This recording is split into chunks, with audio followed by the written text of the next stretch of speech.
Alright, so last time we saw a matrix-based pseudocode for breadth-first search.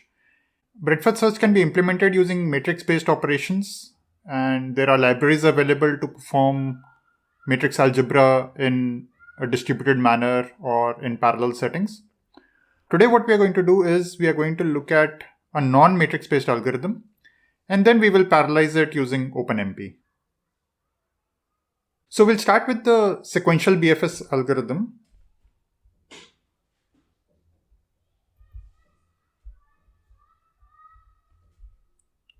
The parameters to this are the graph and also we have to specify the source vertex, right, from where the BFS is going to start.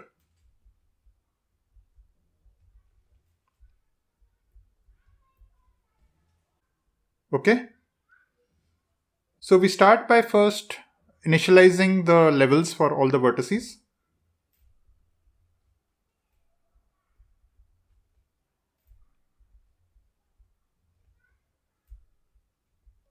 So we set the level of every vertex to be -1, right? And now since source is the starting vertex, what I'm going to do is I'm going to set the level for source to 0. Also, I'm going to keep track of the current level throughout, right?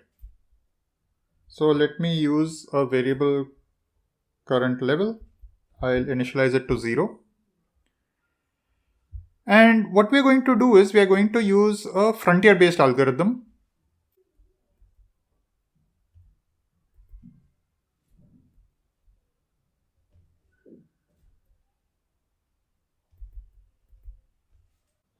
Right, so how does a frontier-based algorithm work? So we maintain something called a frontier, right? So this is a subset of the vertices.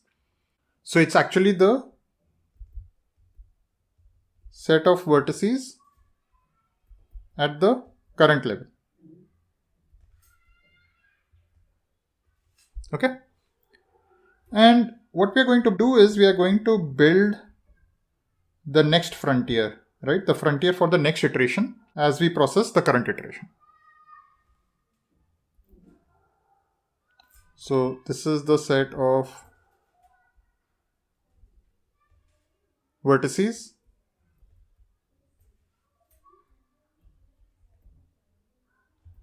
at the next level. Now to begin with, the source is going to be in the current frontier. So let me add source to the current frontier. And now I'm going to run through the iterations and I'm going to process the neighbors of whatever vertices are there in the current frontier. And I keep on doing that until I don't traverse the entire tree, right? So while frontier is not empty, what are we going to do? Well, I have to examine each vertex in the frontier and I have to process its neighbors. So for each vertex u belonging to the frontier,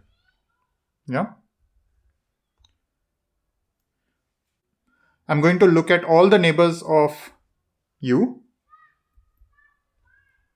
for each neighbor v of u. And I'm going to check whether that has already been included in the breadth-first search tree or not, right? So how do I check that? I will just check the level. So if level of v is -1, right? So level v -1 means that it has not been visited before, right? So in that case, what am I going to do? I'm going to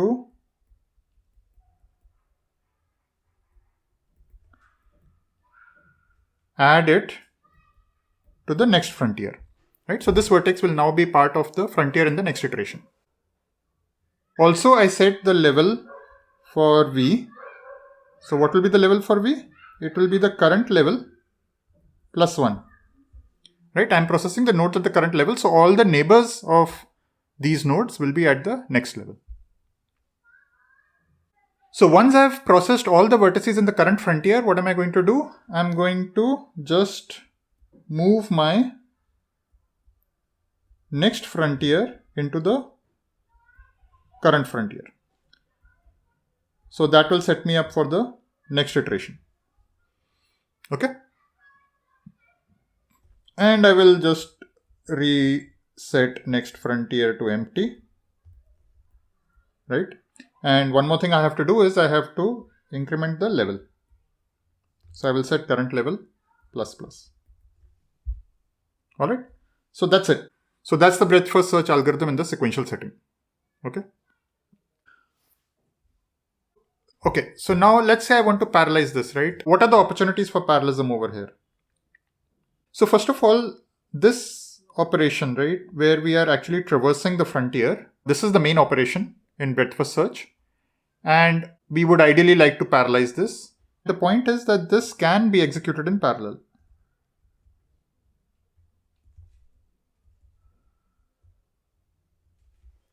So I can have different threads work on different vertices of the frontier, right? So we'll see how we can do that, but that's the idea. So if we start doing this in parallel, are there any issues that we might encounter? Do you see any problem?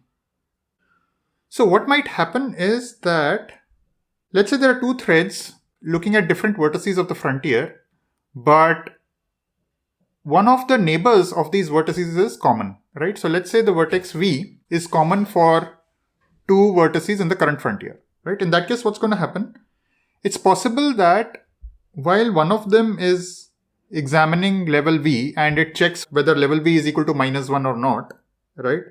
Before it sets the level of V, another thread may reach the same instruction and it will also find level V to be -1.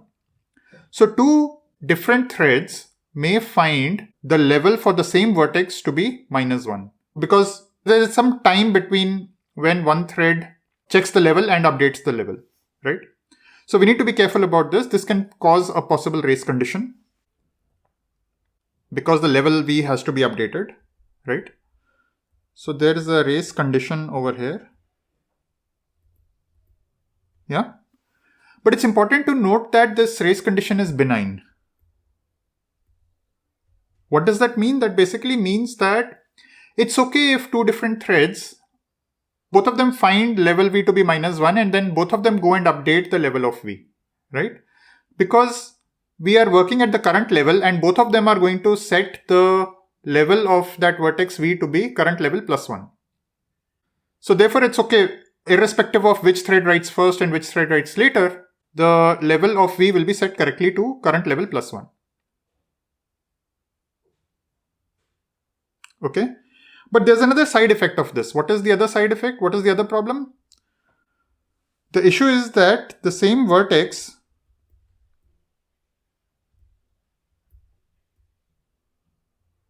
may get added multiple times to the next frontier. Is that okay? That's something we can live with because when I'm processing the next frontier and I extract a vertex and I look at its neighbors, I basically check whether they have already been visited or not before I go and update them, right? So if I have processed one vertex and I see it again, I'm not going to add its neighbors again. So that's something we have to be careful about. We have to take care of this condition. Okay, another thing we need to be careful about is that if we distribute this while loop amongst multiple threads, then I need to be careful that before I come to this end processing where I try to set the next frontier as the current frontier, I must have some kind of barrier over here, right? Because only once all the threads have finished processing the frontier, right, can I go and assign the next frontier to the frontier. Okay, so I need to be careful about that. All right, now we are going to look at the parallelization of breadth first search.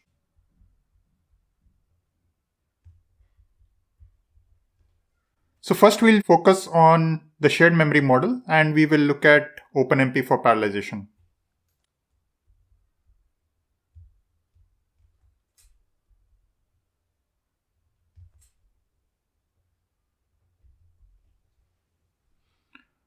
So how do we parallelize using OpenMP? So there is a directive called #pragma-omp parallel.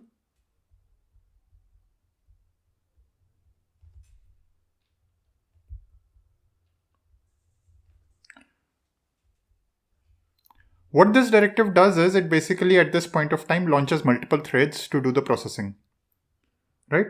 So OpenMP follows a fork join model. How that works is that initially you have a single thread that is executing, right? And this thread is numbered 0. So there's a single thread that executes. And when this OMP parallel region is encountered, at that point of time, multiple threads are launched. So if let's say that, I say OMP parallel and I ask for the code to execute with 4 threads. In that case, what's going to happen is that 3 additional threads are going to get launched, and this original thread, which was thread 0, is also going to continue execution, right, as one of the threads. So we'll have 4 threads in total. Thread 0, which is the original thread, thread 1, 2, and 3. Okay.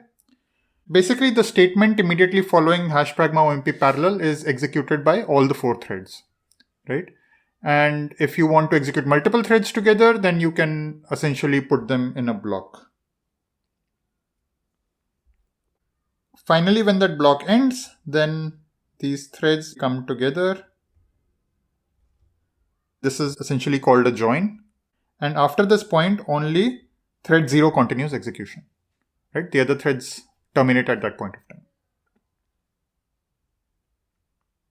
So what am I going to do inside the parallel region? So remember now all 4 threads are executing this piece of code. So the first thing I'm going to do is I'm going to basically get the thread ID. And there's a call in OpenMP to get the thread ID. It's called OMP get thread num. The other thing I need to get is the total number of threads, right? Because if I want to divide work amongst the threads, then I need to know what is the total number of threads that are there in the system so that I can divide the work accordingly. So how do I get the total number of threads? Again, there is a call in OpenMP.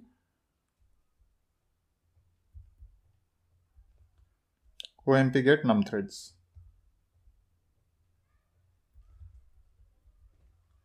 So now I want to traverse the frontier.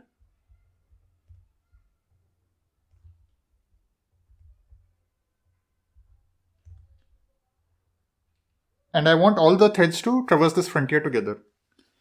So I have to store the frontier in a suitable data structure so that all the threads can work on it accordingly, right? So linked lists is not ideal for such kind of traversals. So what we are going to do is we are going to store this frontier as an array, right? So it will be an array of vertex IDs. Okay. So if I have an array of vertex IDs as the frontier, how can I traverse the frontier together? So I can do it using a for loop. For int I is equal to thread ID, right? While I have not exceeded the frontier size, I basically keep incrementing I by the number of threads. Alright, so what is this actually doing? Well, if this is my frontier, let's say,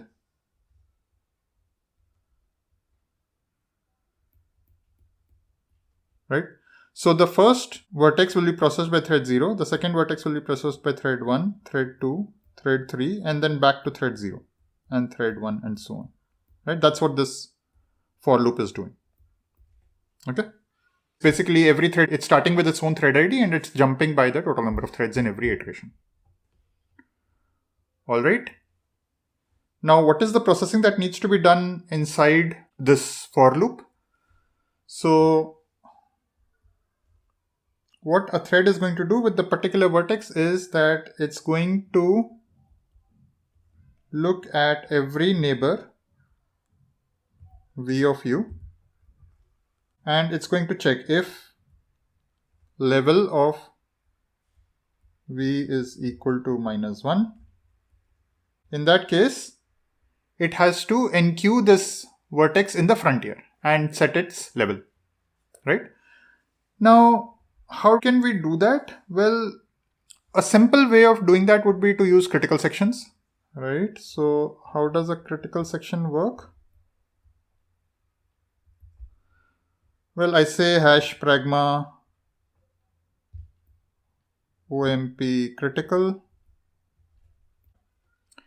and inside that critical section I would basically just write the code that is to be executed by the thread, enqueue that vertex in the next frontier, right, and set its level and so on, right? So what's the issue with critical sections, right? So a critical section is basically a lock at the code level. Yeah. So basically, the instructions cannot be executed by another thread at that point in time. So when one thread is executing a critical section, no other thread can enter that critical section, even if it is working on completely a different vertex, right? So even if it's working on a different piece of data, it is still not going to do that processing because that code is what is locked. Okay. So in contrast, what we would ideally like to do is we would like to lock that data, right? Only if two threads are working on the same data do I really bother about the race conditions. Okay. Otherwise, I really don't care. So what I'm going to do is, instead of using critical sections, I'm going to use atomic operations, right? So I'm going to say hash pragma OMP atomic capture. And I'm going to use a local variable insert to capture the value of level of the vertex v. And then I'm going to update level v to current level +1. Okay, what happens over here? Well, what this hash pragma OMP atomic capture does is it ensures that these two instructions, right, whatever is following this, is executed atomically, right? And what that means is that it's going to fetch the value of level and it's going to increment level of the vertex before any other thread gets to do that for this particular vertex, right? It's kind of like a lock on the data, right? Lock on level of v. Okay. All right. So how does this help us? So if there are multiple threads which have come to this atomic capture instruction together and they tried to execute this block for the same vertex, in that case, what's going to happen is that only one of them is going to get the value of insert as -1, right? Because the thread which comes into this block first is going to get the value of level into insert and update the level before the next thread gets to fetch the level of v. So what that means is that both of them cannot get a return value of -1. Only one of them can get a return value of -1. So now I simply check if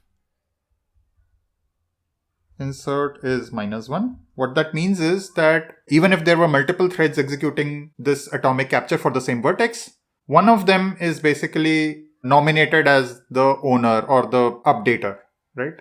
So in this case, if insert is -1, that means that I have the responsibility of adding it in the next frontier. Okay. The other thing I'm going to do is that I'm not going to maintain a common next frontier, because again, then I have to take care of race condition and locking and critical sections and so on in order to ensure that two threads do not end up adding to the frontier together, right? So instead, what I'm going to do is I'm going to maintain a local next frontier data structure. So every thread has its own local next frontier, and I'm simply going to add the vertex to that local next frontier. Okay.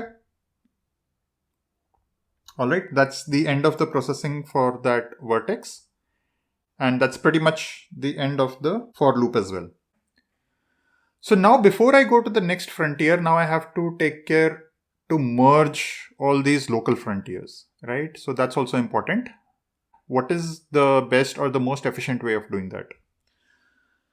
So now I can afford to do this in a critical section because each thread will only have to merge once, right? So it's not an operation which is repeatedly happening as many times as the number of vertices and so on, right? It's only a one-time operation for each thread.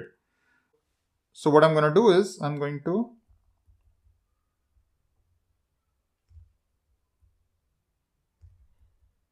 use a critical section over here. And in that critical section, I'm going to say next frontier.merge local next frontier, right? So that's going to take that local next frontier and merge it into the next frontier, the global next frontier. Okay. That is basically the end of the code, right? And this is where the parallel region ends. So the part of the BFS, sequential BFS algorithm that we saw, where all the threads had to do the processing in parallel, do the traversal of the frontier and create the next frontier, that's the part that we have parallelized over here. Okay. So let's discuss one more thing. So it's important to understand how these local next frontiers will get merged into the next frontier, right? How can you do that efficiently? So the way to do it efficiently is that, look, you don't want to copy the vertices. Like if we are maintaining an array of vertices, you don't want to be copying the vertices one by one inside the critical section, right? That's going to take a lot of time to copy the vertices, and you don't want to hold on to the critical section lock for that long. So how can you do this efficiently? Well, here is the way to do it. Let's say that this is the current end pointer of the global next frontier. And suppose that the current thread, right, it has 3 vertices that it wants to add to this next frontier, right? So the local next frontier has size 3. There are 3 vertices in it, and you want to add it to the next frontier. So what you can do is that in the critical section, all I'm going to do is I'm going to advance this end pointer by 3. That's all I do in the critical section. And I keep a record of where this end pointer was before I did this update. Okay. I immediately get out of the critical section, right? So I don't hold on to any logs. So the operations that are being done in the critical section are very, very minimal. All I'm doing is I'm just incrementing a pointer. That's it. Yeah. So outside the critical section, now I can copy all the 3 vertices into this space, right? I know where the space starts. I know where it ends. And I know that I have advanced the pointer of end. So I have reserved the space for myself, right? So if another thread comes into the critical section now, it is going to see the new end pointer, right? And it is going to advance that and reserve space for itself.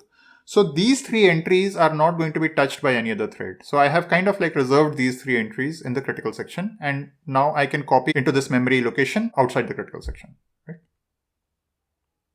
Okay, so that's a way of efficiently doing this.